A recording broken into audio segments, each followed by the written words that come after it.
outnumbered American fighter pilots battle marauding Japanese airmen to control the skies over a sweltering Pacific island called Guadalcanal. During a grueling 6-month slugfest, their combat in the sky will help decide the course of the Pacific War. Through state-of-the-art computer animation, you're in the cockpit as America's rugged F-4F Wildcats face off against lethal Japanese Zero and Oscar fighters.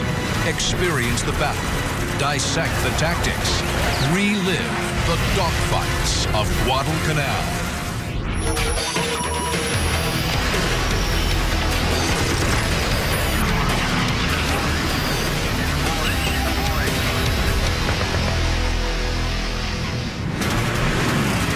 August 30th, 1942.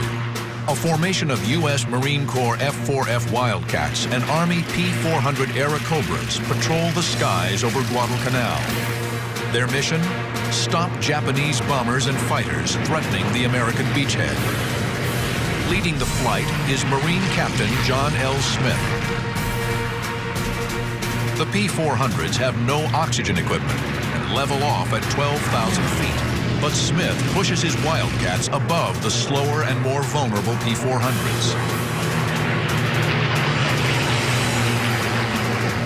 Smith scans the sky for enemy aircraft, but spots nothing. Then, his radio crackles to life. Captain Smith receives a frantic radio call from one of the P-400s, whose tally on some enemy fighters that are inbound, Japanese Zeros. A swarm of more than 20 Zeros threaten the Army Airacobras from the rear.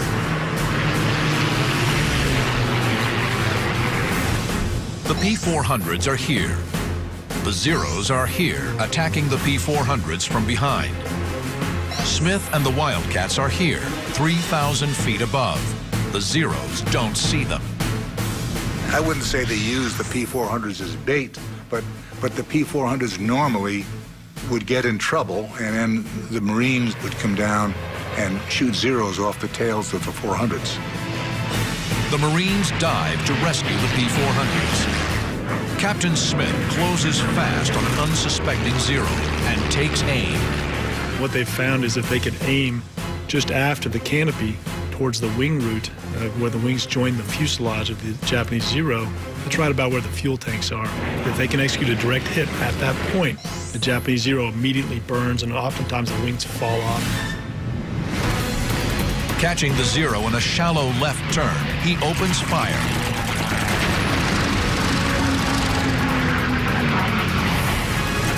It's Smith's 6th kill of the war, but there's no time to celebrate. The skies are still filled with Zeros, and Smith and his men are heading into 6 months of legendary dogfights, battling for the most important location in the Pacific in 1942. A green speck of land called Guadalcanal.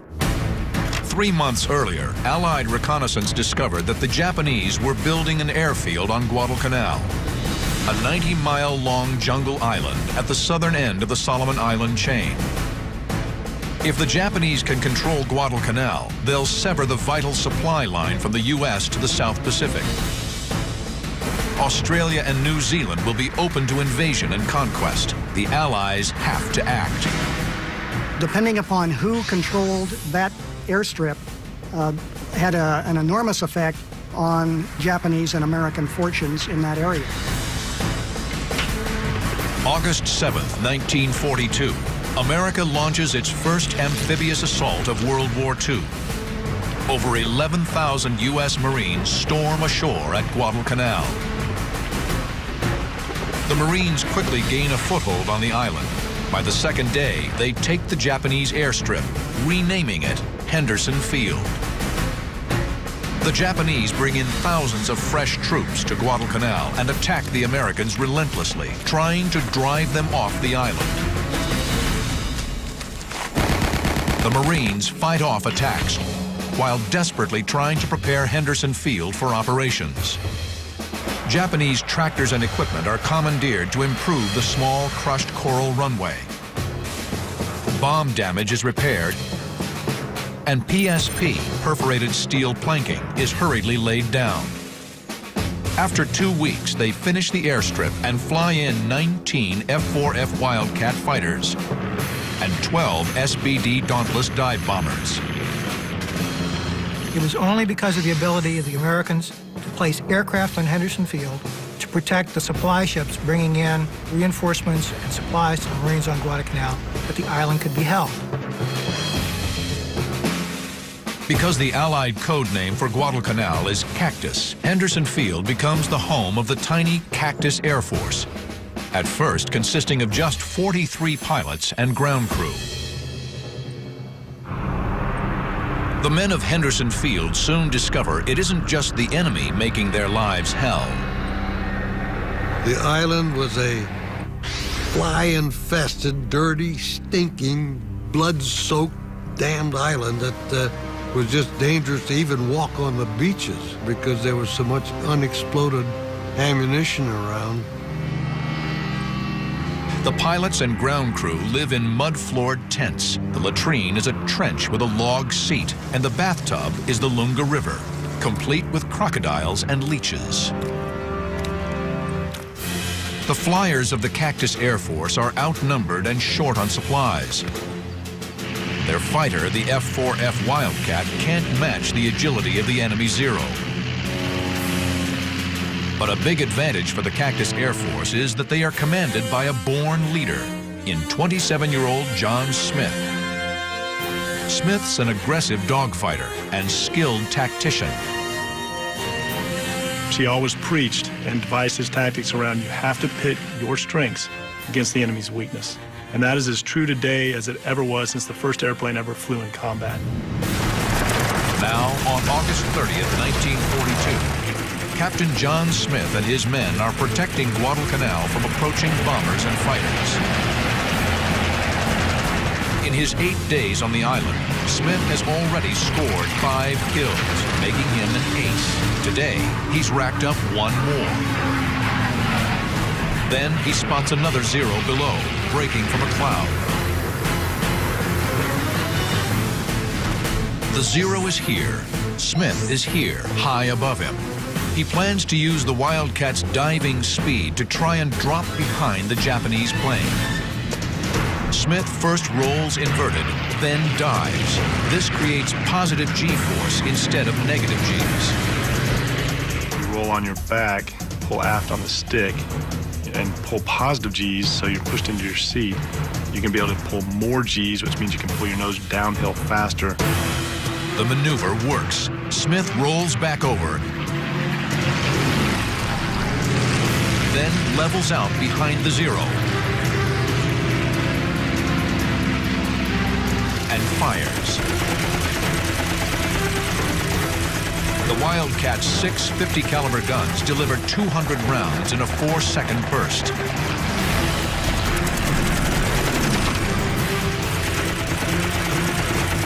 White-hot, phosphorus-filled incendiary bullets ignite the Zero's fuel tank. But as Smith arcs away from his second victim, the predator becomes the prey. A Japanese Zero closes in on Smith from dead ahead.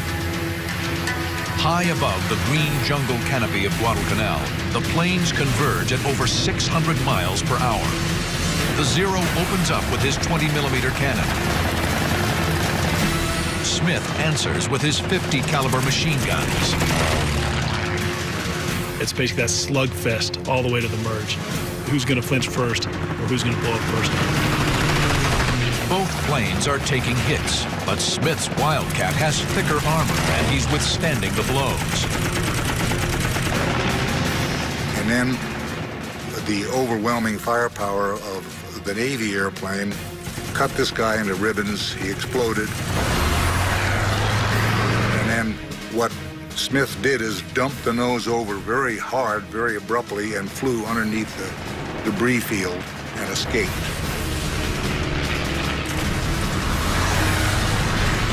The Zero has made a fatal error. He fought the Wildcat's fight.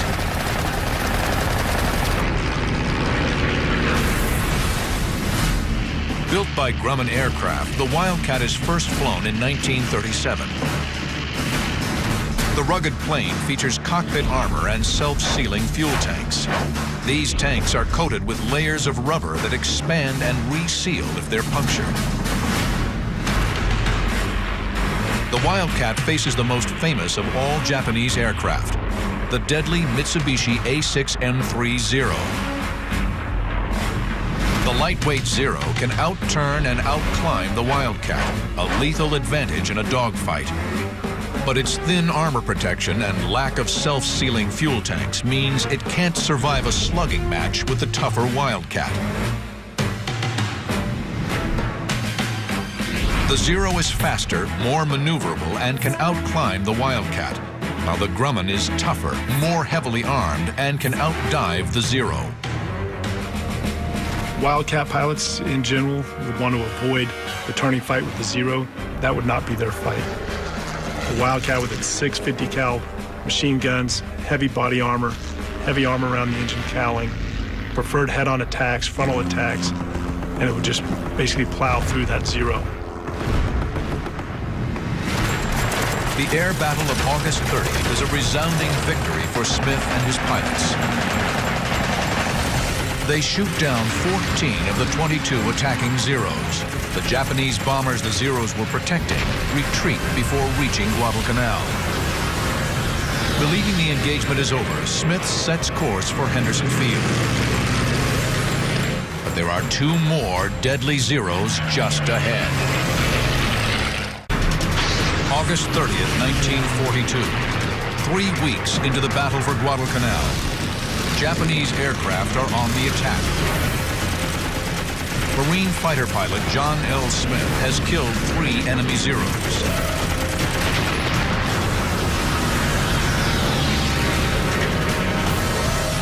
Captain Smith is RTB, turning to base from his mission, thinking the mission's over, and he gains tally of 2 Zeros that have just strafed Henderson Field, so strafing his home. So the natural pilot tendency, what does he do? He's going to roll in and attack those guys that just attacked his home. Smith is outnumbered once again, but he's high above the Zeros, and they haven't spotted him yet. The Zeros are here. Smith is here, 800 feet above the enemy. He's hoping a steep diving turn will put him on the Zero's tail before they can react. Smith rolls inverted and dives towards the enemy.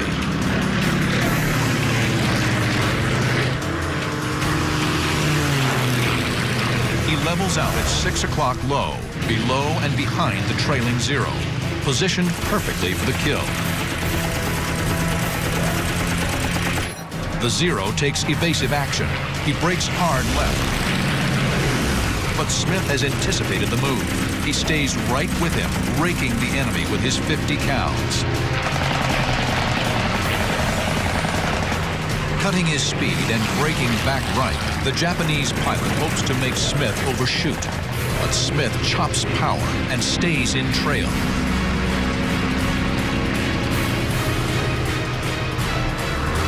The Zero is directly in the sights of a Marine ace. A final burst from Smith's Wildcat seals his 4th kill of the day. It's a victory for Captain Smith and inspiration to his men. He led by example. He would be the first one to roll in on a Zero formation, and his guys would follow him to the gates of hell because of that, because they knew he was putting his tail on the line every time. Smith and the Cactus Air Force have delivered a staggering blow in what is becoming a drawn-out brawl.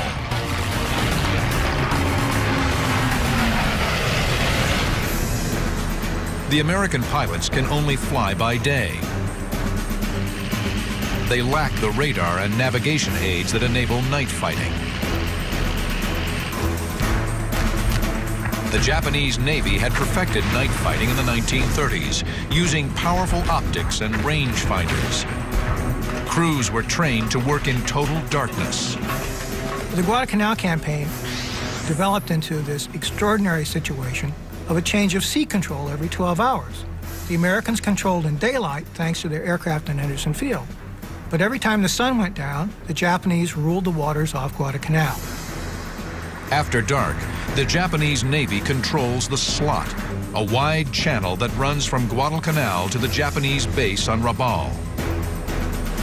The Japanese supply ships arrive with such regularity that the Marines nickname them the Tokyo Express.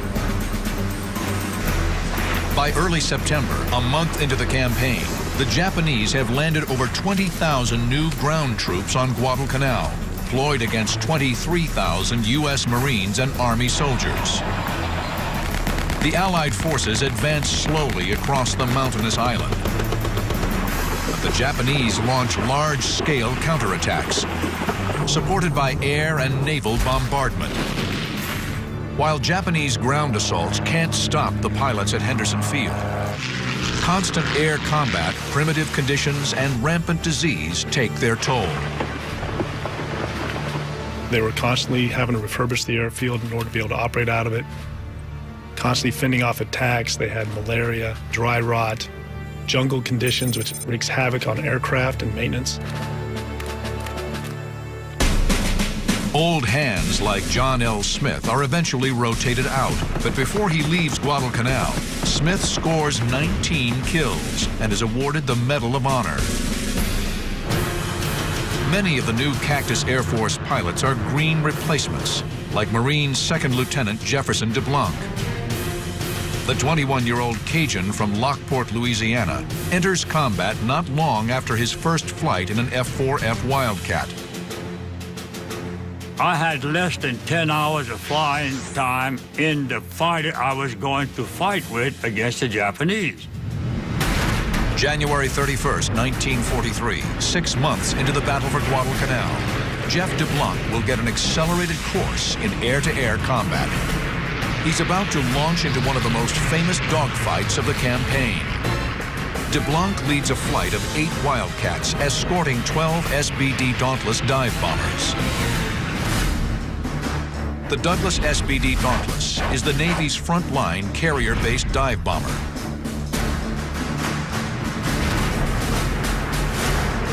The plan is to attack Japanese supply ships heading for Guadalcanal. The flight hopes to intercept the convoy 250 miles from Henderson Field. You want to interdict that shipping as far away from the island as possible. If the mission failed and the shipping still existed, or you weren't able to get all the shipping, you'd have an opportunity for a re-attack. Basically fly home, refuel, rearm, go back out, and try again. The jungle conditions and makeshift maintenance facilities have taken their toll on the Wildcats. 2 planes radio they're having problems and want to turn back. DeBlanc protests. I picked up the mic and said, look, we need all of the guns we can get to get up there and protect these guys, or else there's going to be a lot of casualties. DeBlanc's plane is leaking fuel, but he's determined to hang in and protect the bombers. He knows he's on a one-way trip. So I said, please do this. I said, I'm not going to make it back. Get somebody to come up that area and look for me floating around in a rubber raft, because I'll be there. The sharks will be there with me, too. So give me a break. That's what I said. As they reach the target area, the American SBD Dauntless dive bombers descend, circling for targets.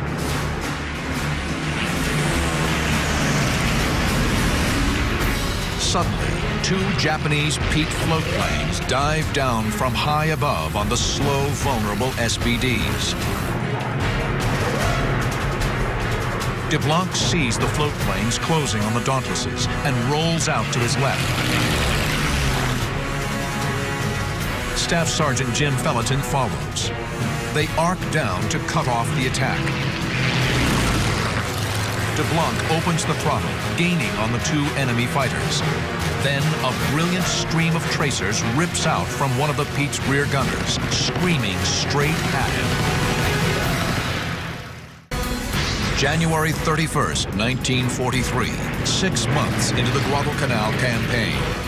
Marine Second Lieutenant Jefferson DeBlanc has been protecting American bombers assigned to attack a Japanese supply convoy. Now he's diving to save the bombers from 2 Japanese Pete floatplane fighters.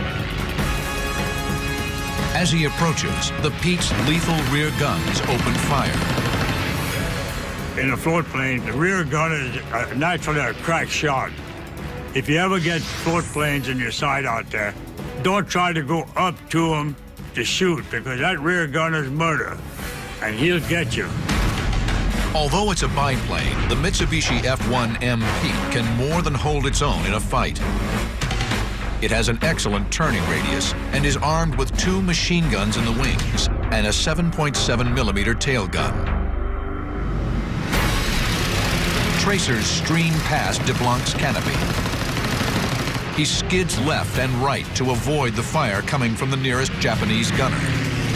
He's using a lot of rudder and aileron to basically slide his airplane back and forth to try and not allow a steady bead by that tail gunner. DeBlanc carefully lines up on the Pete's tail and fires. The heavy .50 caliber rounds tear through the float plane.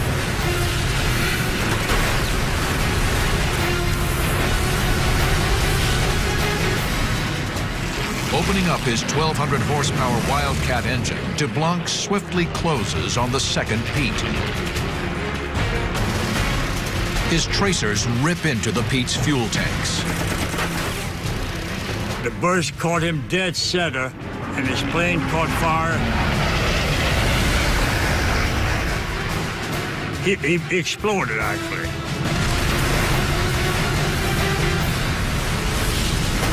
DeBlanc pulls skyward to resume his escort mission. He spots a swarm of airplanes approaching fast. They're Japanese Oscar fighters. The Nakajima Ki-43 Oscar is a frontline fighter for the Japanese Army Air Force. The Oscar is just as fast as the Wildcat and far more maneuverable. But the Wildcat can take more punishment and carries 6 machine guns to the Oscar's 2. The Oscars bore in full throttle, bent on attacking the dive bombers. But they have target fixation and don't spot DeBlanc. The target is the prize, so become focused on that prize, you start to lose your peripheral vision and your actually situational awareness around you. DeBlanc is here. The Oscars are here, streaking above DeBlanc. DeBlanc swings under the Oscars. He goes to max RPM, pulls in below the enemy, and fires at the lead. One Oscar falls. He's wounded and on fire, but escapes. The Oscar's wingman spirals up from the pack to figure out what's happening.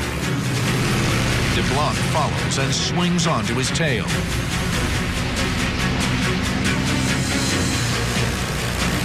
The Oscar is squarely in his sights.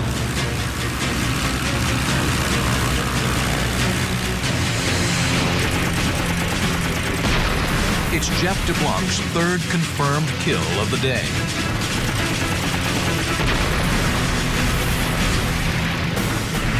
DeBlanc's almost out of fuel, but he decides to stay and guard the SBDs. My job was to protect the what? The dive bombers. Now, I'm not a hero, but I have to live with my conscience. And if I didn't do what I was supposed to do, then I'm derelict in my duty.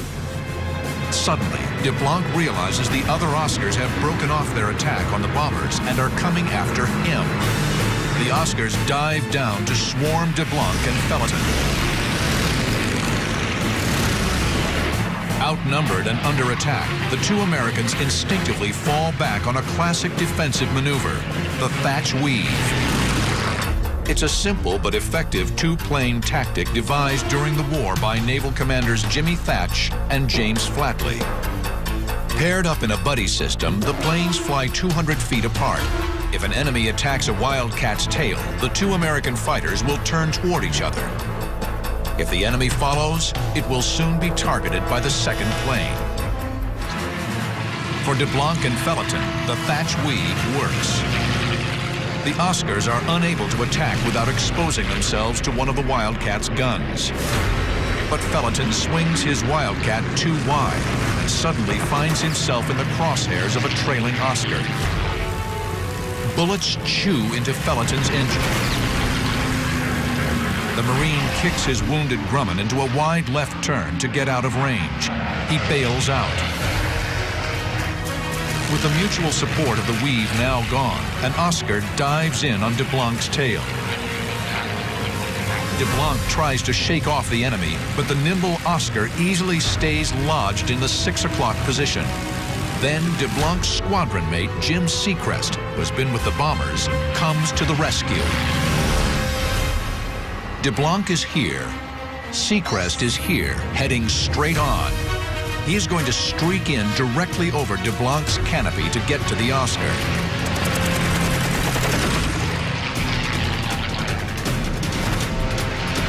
Seacrest almost takes off DeBlanc's tail, but the move works. The Oscar pulls away. When DeBlanc looks up, both Seacrest and the Oscar are gone. I said, it's enough.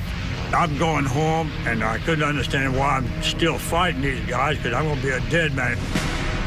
I turned back, and I streaked for home full throttle. I don't care if we're using all the gas I have left. Night is falling. DeBlanc's fuel state is critical. He climbs to join the SBDs. They've delivered punishing blows to the Japanese and are heading home. But before he rejoins the bombers, he spots 2 more Oscars on his tail, closing fast. January 1943, the skies over Guadalcanal. Marine fighter pilot Jefferson DeBlanc is in trouble. 2 agile Japanese Oscar fighters are tearing in from 3 o'clock high. Even though he's low on fuel, DeBlanc knows he must challenge the Oscars and draw them away from the American bombers. DeBlanc pulls a long right climbing turn into the enemy and calls on the best tactic for his Wildcat. He attacks head on. I'm the one that's climbing, and these guys are the one coming down, but very shallow. When they saw me, they steepened the dive. And when they steepened the dive, I cut loose. And he blew up. I caught the pipes that said the whole thing blew.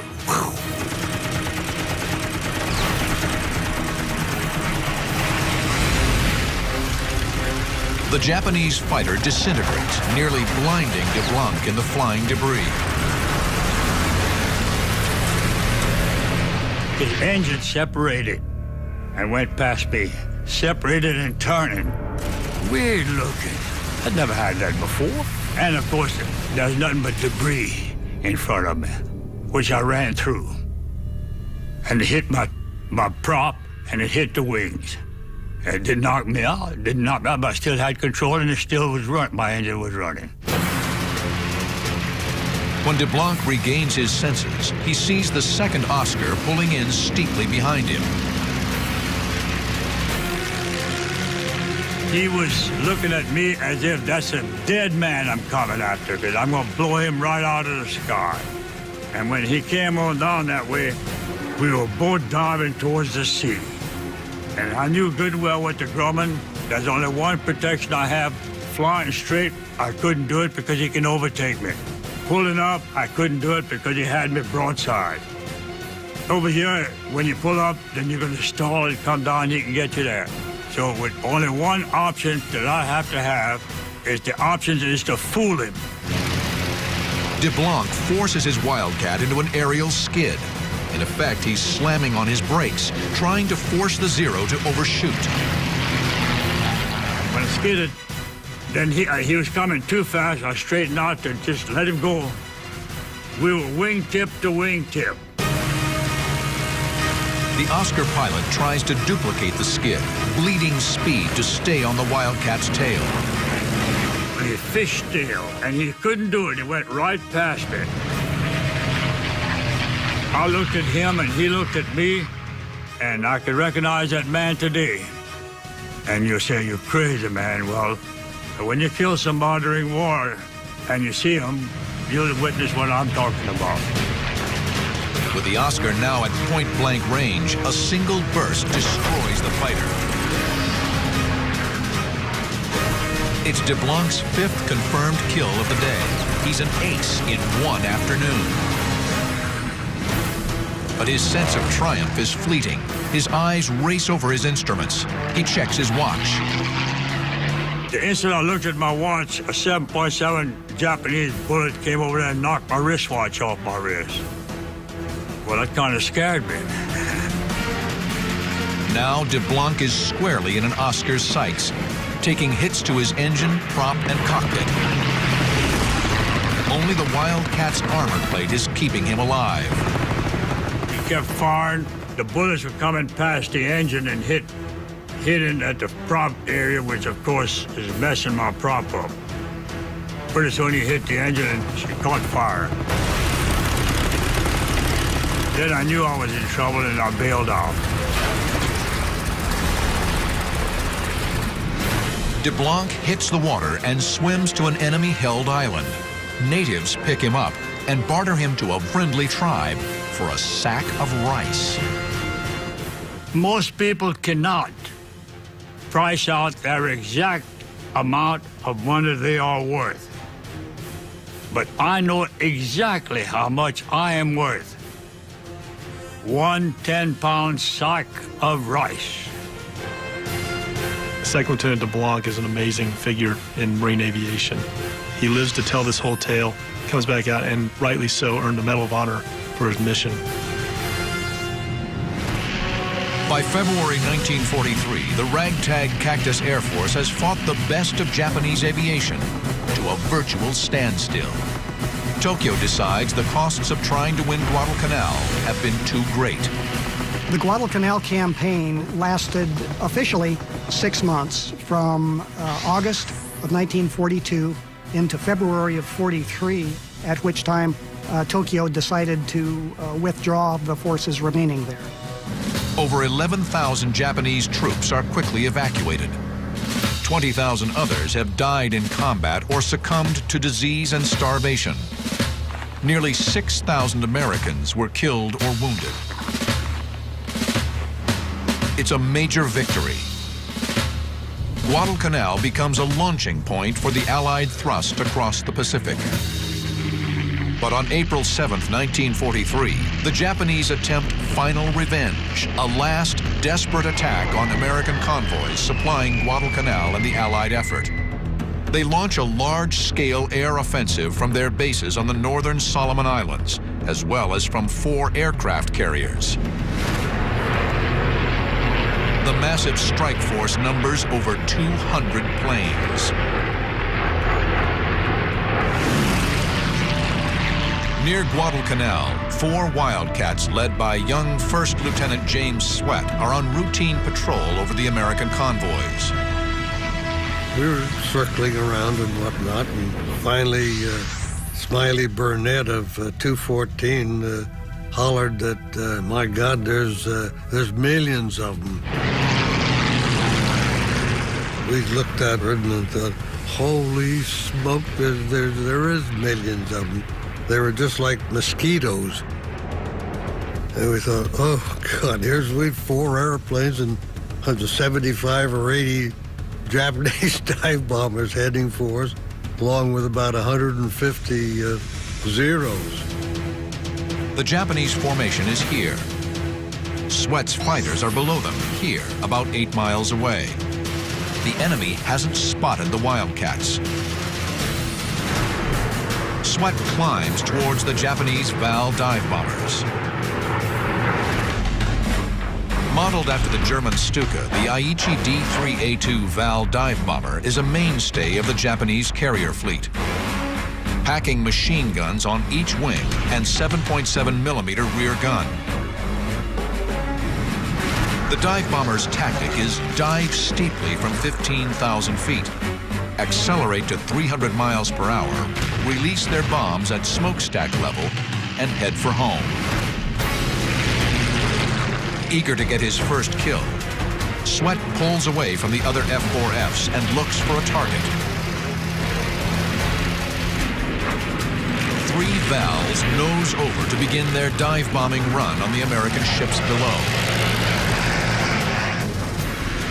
Sweat streaks down behind them. Suddenly, the rear gunner unleashes a stream of tracer fire directly towards Sweat.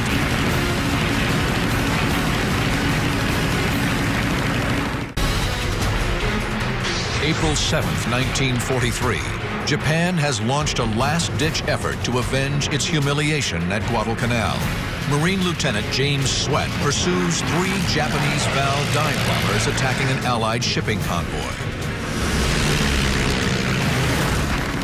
The Val's rear gunners fire up at Sweat's Wildcat. Then, a single burst from 300 yards ignites the lightly armored Val's fuel lines. It's Sweat's first kill. I just picked one and just gave him a squirt, and he flamed like crazy.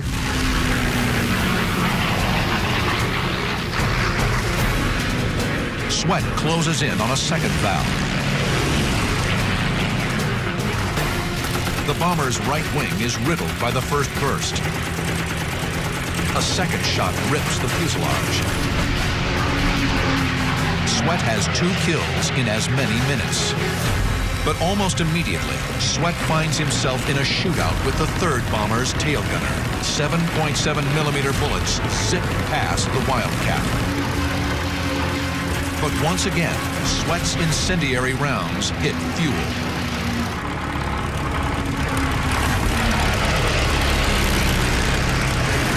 Then, a violent explosion off his left wing. It's friendly fire. Anti-aircraft flak has blown a hole in his Wildcat. Sweat yanks his fighter out of the dive.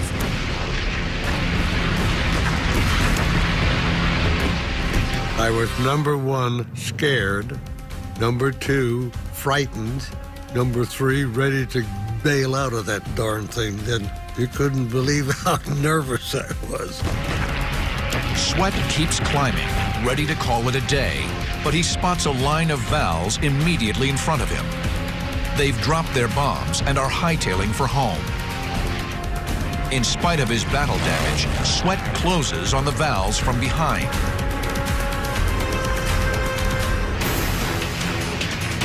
He lines one up and fires. It's kill number 4. I was down below them, and so that the rear gunner couldn't shoot me. And when I fired my guns, I'd just stick the nose up a little bit and give a quick blast. And it was fantastic how they burned. The uncompromising discipline of the Japanese naval aviators dictates that they stay in formation and not take evasive action. Each one of them went down in turn as I was chasing them like this and shooting, and it only took 2 or 3 rounds per gun, and boy, it just ripped them up something awful, and they'd flame just like that. A 5th victim drifts into the Wildcat's gun sights. The rear gunner leaps for his life moments before his plane plummets toward the ocean. On his first combat mission, the Marine rookie has become an ace in less than 15 minutes. Incredibly, the surviving Vals hold formation. Stunned at his luck, Sweat pilots his Wildcat onto the tail of a 6th Val, downing it with a brief burst.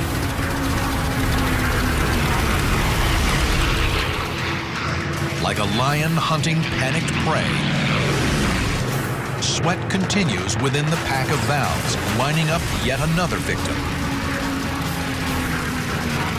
A smoking death roll marks his 7th kill.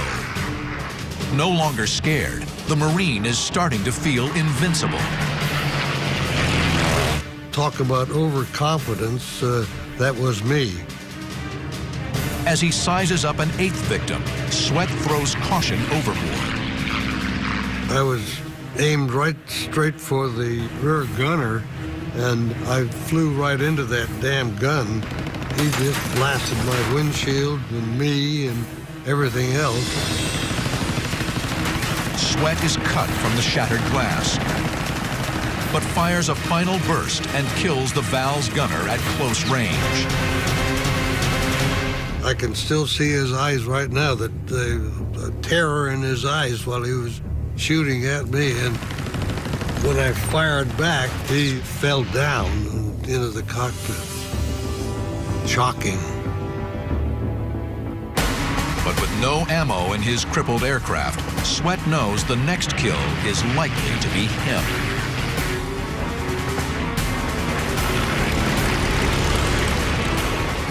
He hit my oil cooler and disabled my engine because the oil pressure just dropped like a ton of bricks. And I thought, uh-oh, I've got to get the heck out of here. Sweat's engine begins to fail. He decides to ditch off nearby Florida Island. Just about, half a mile or so offshore, my engine froze. The prop stuck up like a middle finger. And so I made let my flaps come down, and they didn't, only one side worked. This flight didn't work at all for some stupid reason, probably the hole in my ring. Sweat makes an emergency landing. But upon impact with the water, his head strikes the control panel, breaking his nose. Worse, he's trapped in his sinking plane. I made a water landing and went down about 25, 30 feet with the airplane. My shoulder strap was caught on the boat release hook right up over my right shoulder. And man, I struggled to get out of that damned airplane. Reaching the surface, James Sweat is rescued and spends 6 days in the hospital. He returns to Guadalcanal to learn he's been nominated for the Medal of Honor. Today, along with the medal, Sweat holds the image of the Val's rear gunner. The look on that rear gunner's face when I killed him, I still see it night after night after night. James Sweat and his fellow airmen were eventually joined by over 70 aircraft from Henderson Field. The Cactus Air Force turned back the Japanese onslaught. Never again will the Japanese take the offensive in the Pacific. The men of the Cactus Air Force can take pride in their critical role in turning the tide in the Pacific War. And it was the kind of Americans who fought and prevailed under extraordinary circumstances at Guadalcanal, who demonstrated not only to themselves but to their entire generation that they had what it would take to prevail in World War II. In the battle for the skies over Guadalcanal, the pilots of the Cactus Air Force flew more than 2,000 sorties, destroying over 425 Japanese planes and scoring a kill ratio of nearly 4 to 1. The legacy of the pilots of the Cactus Air Force is absolutely amazing. We still study the battles. The lessons learned from Guadalcanal in 1v1 air combat are nearly as true today as they were then. The battle for Guadalcanal was a defining moment in Marine Corps history. Led by men like John L. Smith, Jeff DeBlanc, and James Sweat, flyers overcame the worst of circumstances to send the best pilots of the Imperial Japanese Navy and Air Force to the bottom of the sea.